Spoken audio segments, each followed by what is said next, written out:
Could the Royals be a sleeper team for Alex Bregman? I'll give you my thoughts next on Locked On Royals.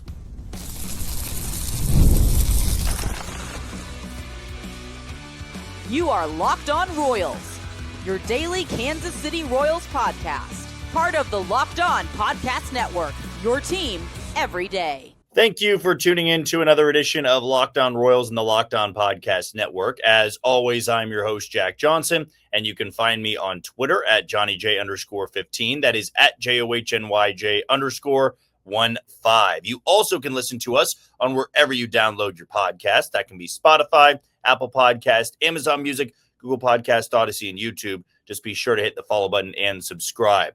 For you first-time listeners wondering how this channel works, I bring you episodes Monday through Friday, 30-minute episodes in length. If we ever miss an episode throughout the week, we will be sure to make it up over the weekend. Before we get started, I want to tell you that today's show is brought to you by Gametime. Download the Gametime app, create an account, and use code LOCKEDONMLB for $20 off on your first purchase. Well, we got to October 15th before we had our first rumor, we could call it, maybe the Royals just being linked to somebody, linked to a team. And for somebody that is now on week, I guess it would only be 2 or 3 of covering no Royals baseball in the regular season of the postseason, this is like a cold beer on a hot summer day. Because when you're trying to find things to talk about, sometimes stuff like this just falls into your lap, and I'm forever grateful for it. Now, we can take this with a grain of salt. This is not something that is saying, well, the Royals are going to get this player or they have the best chance to. I'm simply just blown away that the Royals were mentioned in a player like this. And the player that I just need to bring up is Alex Bregman. Now, before this article was put out by Jon Heyman, so one of the big baseball reporters out there, we all know Jon Heyman, have known him for more than a handful of years. But this is somebody that is tied to a lot of front offices. And when I read his stuff, when I read a lot of those guys' stuff, there is some merit behind it. It's not always going to work out. It's not always going to be 100% the truth and what we should all refer to. But they just don't bring up teams like the Royals for no reason. They don't just say it unless they're bringing up they might be a good fit. Right? There has to have been some rumblings or they heard something that would lead them to write about the Royals linked to a player or could be a suitor for a certain player. And so with Alex Bregman, Jon Heyman put out an article for potential suitors and sleeper suitors for one of the top free agents out there, and Alex Bregman. We saw Bregman in his 1-year deal with Boston tear it up. He wasn't healthy for the entire year, but when he was healthy, he was just as good as he was when he was playing for the Houston Astros. But we all knew that he was going to opt out. And when he opted out, we all knew that he was going to be wanting a bigger contract, more security, and probably to sign the last big contract of his major league career, because he will be 32 coming up in about, I think 4 to 5 months. So he's not going to be able to get the maybe 7 or 8 year contract, but I could absolutely see him in the 4 to 5 year range. Don't see him getting another 1-year deal with an opt-out in year number 2 like he did with Boston.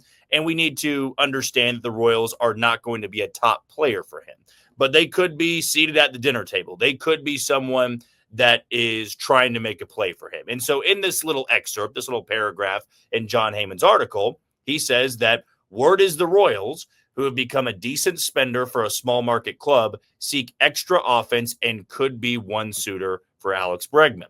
Maikel Garcia was a revelation at third base for them this year, but he's seen as versatile enough to move over to second base.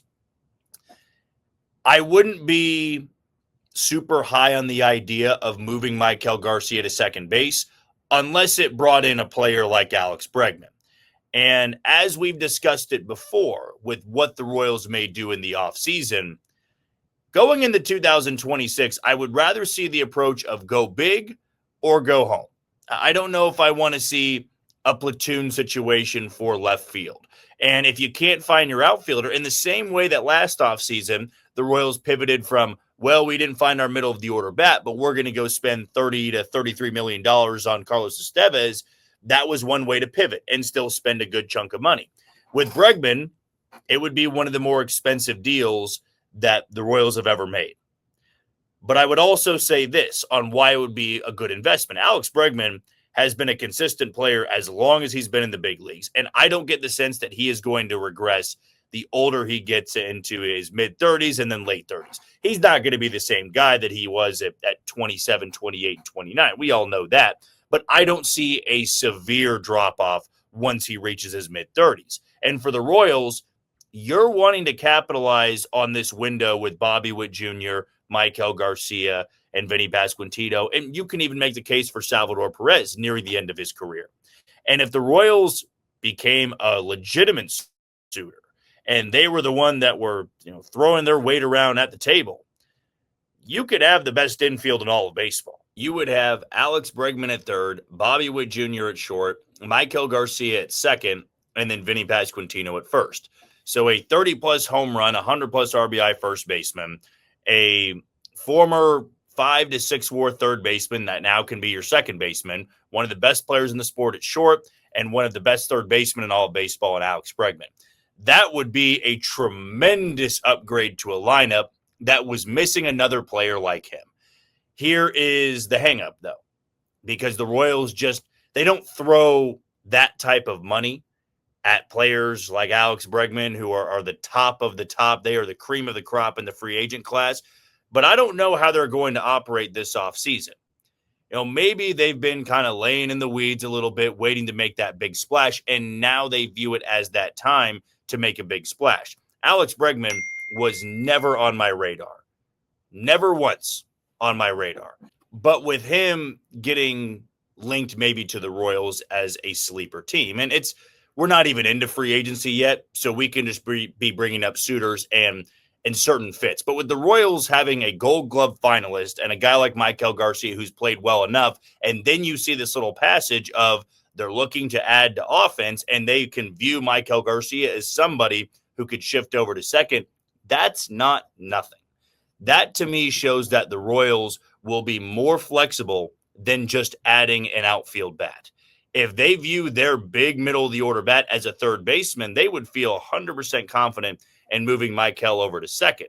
And even if you did lose some of that defense at third, we're talking about a Gold Glove finalist, you completely round out your infield because you're not going to find that legitimate second baseman in free agency or through trade in that matter. And if you're replacing Michael Massey, Jonathan India, and Adam Frazier with Maikel Garcia, that's the best option you can get if you can also add in a big-time third baseman. And Alex Bregman certainly is that. We know that a team like Detroit could be in play for Bregman. He's got the connection with A.J. Hinch. Maybe the Astros would make a play once again to bring Alex Bregman back. We know teams like, the Phillies and maybe the Yankees. The Yankees certainly could be trying to make a play for him, but I don't know if he would want to go play for New York because of those tense times between the Astros and the Yankees. Kind of feel the same way about the Astros and the Dodgers. Don't think I would ever be able to see him playing in a Dodgers uniform. But this is something that maybe we can cling to for a little bit until we get the next rumor of maybe the top suitors for Bregman or another player is linked to the Royals. But to me, this can get the blood pumping a little bit. This can get the juices flowing that a player of his caliber is at least mentioned with the Royals in the same sentence. And if it's not Bregman, this is the same way I felt about Anthony Santander and the Royals offering him a contract. If it's not Bregman, it can give you a ballpark of what they are willing to spend and what they are willing to do to add that type of talent. They know that this offense is not one player away. They're multiple players away. But to maybe throw all of your eggs into one basket for a player like him, it allows you to go with a different approach toward maybe your bench players or your platoon players, because Bregman solves a lot for a lineup like this. That's a top-of-the-order bat. That's a middle-of-the-order bat. It helps out the younger guys like Caglione and Jensen. And I'm not trying to completely overreact here, right? We're simply just talking about it and the Royals being mentioned in an article. newsflash, that'll be a lot of our topics and a lot of our episodes throughout this offseason. Who we hear the Royals would be linked to. If a certain player becomes available via trade, could the Royals be a fit? I didn't see Bregman for even a second being that type of guy the Royals would be interested in, because I just have this confidence the Royals like their infield. They could see a Michael Massey or Jonathan India bouncing back, and they still want to solve their outfield problems. But if the outfield doesn't have a great pool of free agents, which they don't, I might say, then you can pivot to this. Strengthen your infield and try to figure it out later with your outfield. Do you believe the Royals could be a legitimate suitor for Alex Bregman? Let us know in the YouTube comments below. When we come back, the Royals have 3 Gold Glove finalists in Bobby Witt Jr., Maikel Garcia, and Kyle Isbell. We'll give you what we think about that, and we'll give you who we think actually wins in the next segment of Locked On Royals. You are tuned into Locked On Royals and the Locked On Podcast Network. I'm your host, Jack Johnson, and you can listen to us on wherever you download your podcast. Want to tell you about the title sponsor today in Gametime. There's nothing like catching a baseball game live. The energy, the crowd, the chance to see your team in person. But actually getting tickets, that's the tough part. Queues, login screens, surprise fees, it takes all the fun out of it. That's why I use Gametime, the app that gives the advantage back to fans. Gametime is fast, easy, and backed by the Gametime guarantee. You'll always get 100% authentic tickets delivered on time and at the best price. Plus, all fees are included, so the price you see is the price you pay. Download the Gametime app, create an account, and use code LOCKEDONMLB for $20 off on your first purchase. Those terms apply, so again, use promo code LOCKEDONMLB for $20 off. Swipe, tap, ticket, and go download Gametime today. We got the word earlier this morning, a little bit before that article from Jon Heyman came out about Alex Bregman, of Gold Glove finalist per Rawlings for Major League Baseball. And the Royals do have 3 finalists. They have Bobby Witt Jr., surprise, surprise. They have Maikel Garcia, and they have Kyle Isbell. These were the 3 best defenders on the Royals by a wide margin, not just eye test, but the advanced metrics would show that as well. And they're going to have a really good chance to win, in my opinion, 2 out of the 3. Bobby Witt Jr., just given the award already. I know that Taylor Walls had a phenomenal season. It is Corey Seager, Taylor Walls, and Bobby Witt Jr. It should be Bobby Witt Jr. in a runaway. I don't believe that he was just the best defensive shortstop in the entire league. I believe he's one of the best defenders in all of baseball. I mean, we could be talking about a platinum glove winner for just being that type of elite defender. With Maikel Garcia, he's alongside Jose Ramirez and Ernie Clement. So I do feel confident that he'll be top 2 for sure. I could see it coming down to Clement and Garcia.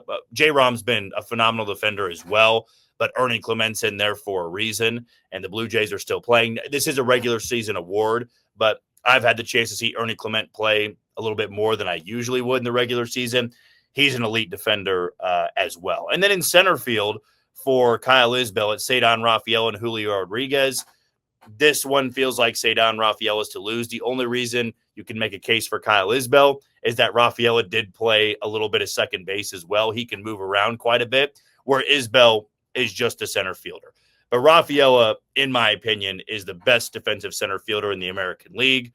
But I do feel that even if Kyle Isbell loses out on that one, he could be second. I feel that for the rest of baseball, they need to understand how good of a defender that he really is. It's not an underrated part of his game because he's always top 10 and outs above average.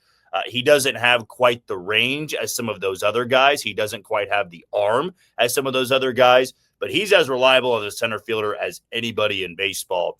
And I thought he did a really nice job at even making a bigger jump from 2024 to 2025 than he did in 2023 to 2024. But my picks for these awards, I got Bobby Witt Jr. Winning pretty comfortably on the shortstop side. So another Gold Glove to his ongoing, and I should say growing trophy case that he probably has at home or wherever he lives. That'll be one of many that he probably brings in. And I'm not going to be shocked whatsoever if he's a platinum glove winner at some point in his major league career. Where I'm hung up on it is third base.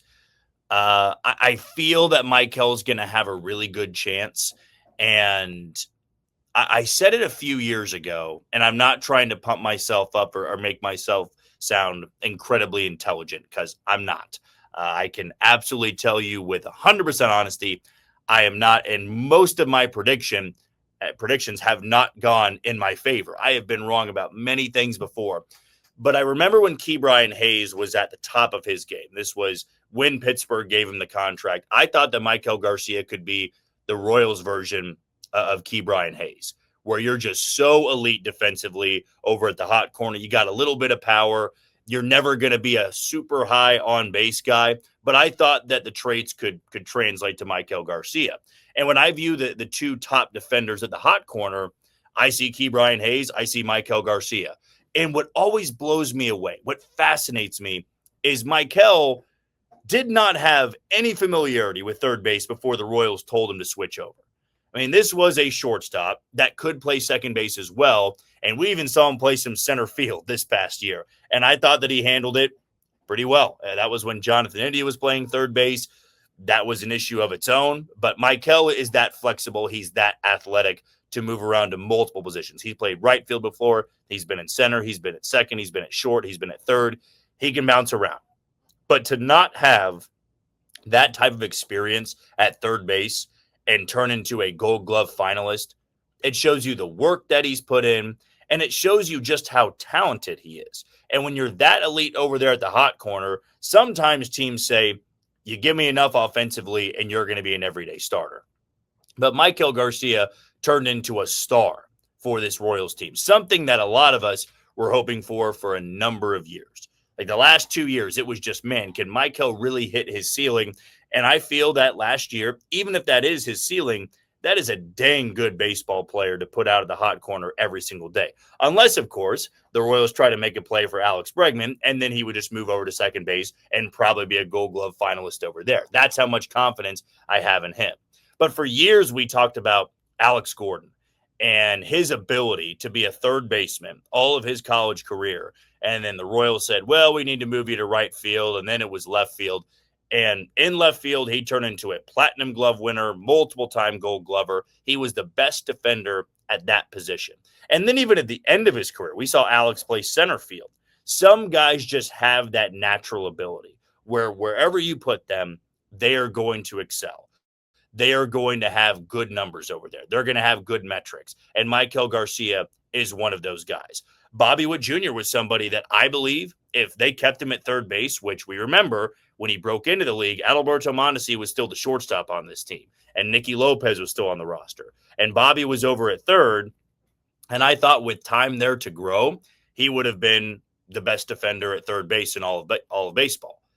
I firmly believe that. And even if he did switch over now, which will never happen, he's the shortstop for the rest of his career. But if he was a third baseman, I believe that he'd already have a couple of awards. He just has that natural God-given ability to pick up things rather quickly. And he was not a great defender back in 2023, I believe it was, or maybe it was 22, when he was, negative 14 or 15 in defensive run save. Like, you could just tell it was a younger player that was bouncing around the positions and kind of trying to learn on the fly. But then in working with Jose Aguasil, he became the best defender in the entire sport, at least in my opinion. I really believe this is the best defender of the sport. He's got the arm, he's got the speed, he's got the range, he's got the glove. And now it's gotten to that point where when he doesn't make an extraordinary play, we ask ourselves, well, what happened there? I mean, how did he not make that play? You just get so accustomed to him making all of these plays, and even the routine ones, you don't even have to watch him throw to first base.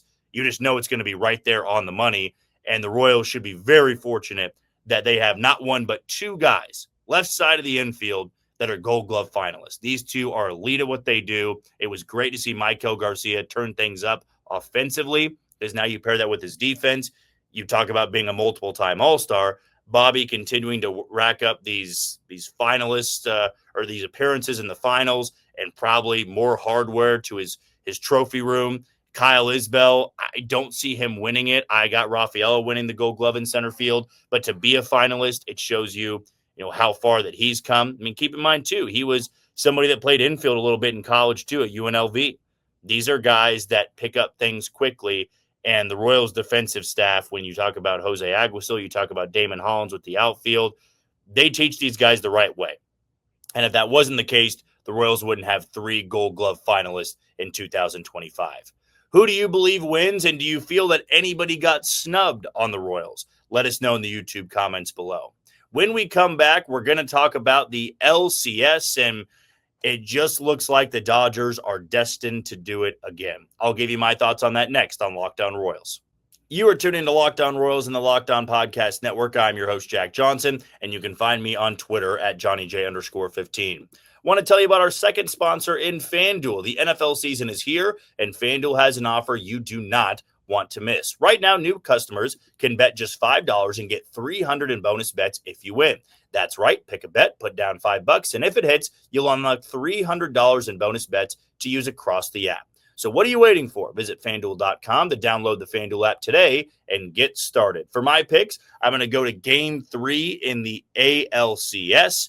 I will take the over on hits for Jorge Polanco. He has been such a superstar for the Mariners so far in the postseason. I'm also going to take Vladdy Jr. to homer in this game. Backs up against the wall. They need their star to show up in a big way. And then I will also take the over on bases for J.P. Crawford. Will the Mariners go up 3-0 tonight? Do you see the Blue Jays finding a way to fight back and get to just one game back in that series? Well, if you feel confident enough, definitely go over to FanDuel and start making your picks today.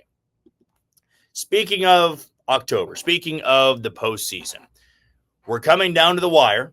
We've got 2 teams that are ahead 2-0 in the championship series.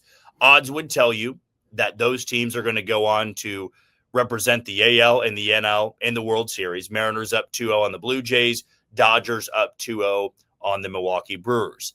This segment, though, is about the Dodgers. And I feel Kansas Cityans can relate to this a little bit with the Chiefs and how when you win a Super Bowl and when you win the World Series, the next year, and a few days after, I should probably say, the World Series has been decided. That team is usually a betting favorite. If they've got a lot of that talent returning, they immediately get the minus 250 odds or maybe plus 100 odds. They just jump to the top. And the Dodgers, after winning the World Series in 2024, they were still the betting favorite rolling into 2025. And some of the teams that didn't even make the postseason were top 10 on the list. The Braves were somebody a lot of people believed in. They didn't come close to making the postseason. But oftentimes with that, you will see bettors see a World Series champion where they just won. They're the number one betting favorite going in the next year. And you just take the field. You take somebody else because the likelihood, especially in baseball, of winning back-to-back World Series is just incredibly difficult. It's incredibly rare for a team to do that, even for somebody as talented as the Dodgers. And the Dodgers this offseason went out and reloaded that bullpen, gave a lot of money to Tanner Scott, gave a lot of money to Kirby Yates. I mean, they loaded it up with that bullpen. Roki Sasaki joins the team. You still have Ohtani, you still have Yamamoto, Freeman, Betts, Muncy, Will Smith. The list goes on and on and on. But then we saw in the regular season, the Dodgers play with their food a little bit. They weren't even the 1 seed in the National League. It was the Brewers. The bullpen, they had their cracks in it. It's why I picked the Phillies to represent the National League. I thought that the Dodgers bullpen was just leaking oil. And now they're playing their best baseball by far and away at the most important time in the season. And the reason I bring up the Chiefs is that this has happened so many times in the postseason under Patrick Mahomes, that even in years where they're not the 1 seed, they just play their best ball when it matters most. And all these other teams that we want to root for, we want to see get to the World Series, in the end, it just looks like the Dodgers are going to be too good. I mean, the Brewers were so good all season long. They were the number 1 seed. They had the great story. They, read the letter, though it was really Pat Murphy that wrote the letter, kind of impersonating Bob Uecker. Maybe you have an issue with it, maybe you don't. But the players love Pat Murphy. It felt like most of baseball was rooting for the Brewers to get it done. Everybody's rooting against the Dodgers.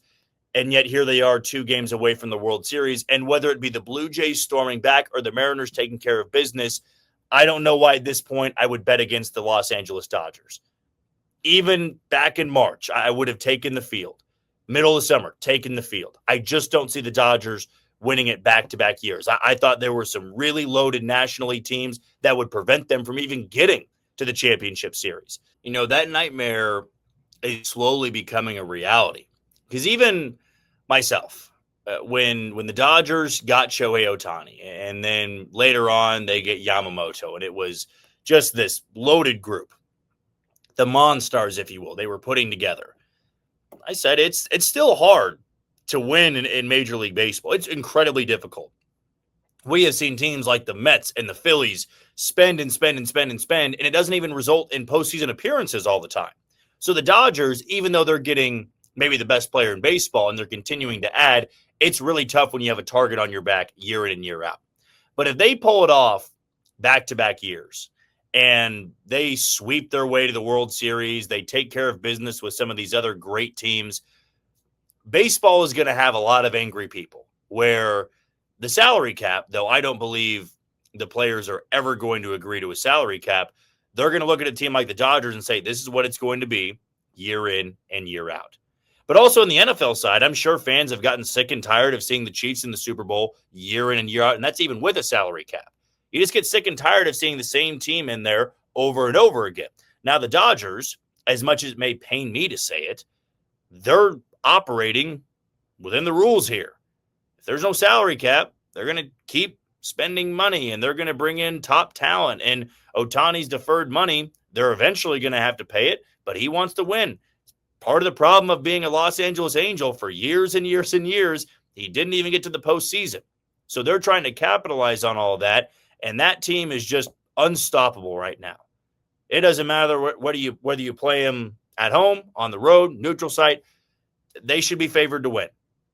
And yes, I'm still rooting for the Brewers to come back down 2-0, but to lose those two in Milwaukee, Yamamoto with the complete game, and now you have to go to Dodger Stadium to force a way back to Milwaukee and try to win it there, the odds are against them. And I tried it, and maybe it was just my personal feelings, my bias in this, which is why they always tell you with betting, you want to leave your heart out of it. You don't want to bet on your favorite team because you are clouded by your bias. My bias was more so of, I don't want to see the Dodgers win back-to-back years. I want to see somebody else who maybe has been in the drought forever, has never won one, get to the World Series and get it done. But every time I've done that, they just continue to dominate in each and every round. They are so talented. Dave Roberts is an incredible manager. And even if you can find a way to slow down that offense a little bit, now you're seeing that rotation and that bullpen pitch better than they have all season long. Those teams with that type of talent, they just turn things up to a different level in October. And I go back to last year. There was one opportunity to slay the dragon. There was one opportunity for Major League Baseball to immediately cut down the legs of the Los Angeles Dodgers. And it was when the Padres had the Dodgers on the ropes. They were a game away from elimination in the NLDS. And with the Dodgers coming back, that's only fueled them the rest of the way. They took care of business against the Mets.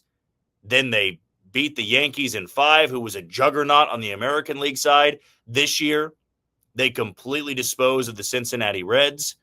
They then take on the Phillies, who I picked to win, who a lot of people picked to win. Jump up 2-0, came back in Game 1. Yeah, they lose Game 3, go into extras in Game 4, and that was it. Right? That was the Phillies' dream. As good as that team was, they won one postseason game. And the Dodgers taking on the Brewers, the number 1 seed in the National League. A lot of people are rooting for them. A great team, a loaded team. I'm not going to call them the spunky underdog. They are a loaded team. And the Dodgers go into Wisconsin and take Game 1 and Game 2. Do it comfortably in Game 2. Now back at home in Game 3, Game 4, Game 5, even if it's needed. I mean, Dodgers fans, they're living right now. That team is living right. And what a lot of people thought was going to happen, just World Series after World Series, they are, what would it be exactly? 6 wins away from getting that done. 6 wins away from being back-to-back World Series champions. And a lot of baseball fans are not going to be happy about it, but from a betting perspective, I'm done betting against them. And who knows, maybe that changes the tides here, and now the Brewers are going to come back, or the Mariners or Blue Jays could beat them in the World Series. But every time I doubt them, which was stupid to begin with, they just keep winning and winning. Do you believe the Dodgers are going to go back-to-back, or do you see somebody upending them in 2025? Let us know your thoughts below.